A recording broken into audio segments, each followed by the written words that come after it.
But, for what we considered, written history, late 1800s, people have claimed it comes from this and that and the other thing. But really, for the most part, we kind of accredit it from about the late 1800s till now. And then it kind of goes on who did what and where. Okay, that's great.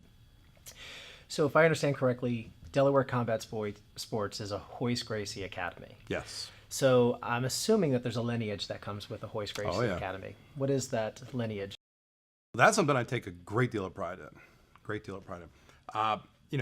Going back to the original story about, how I found jiu-jitsu, back in the late 90s when, Hoist, he was, of course, the one that fought in the very first UFC.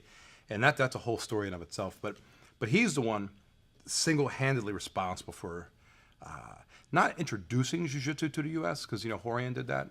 But he's the one that single-handedly proved to people that size and strength and athleticism make no difference at all.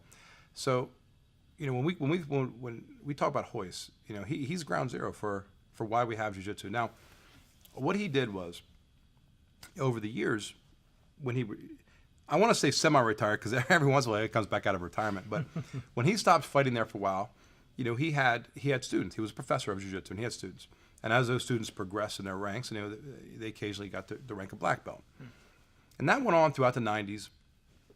And around the year 2000, he decided it was time to kind of formalize his network. And what that means is, instead of just having random students of his, he created what he called the Hoist Gracie Jiu-Jitsu Network.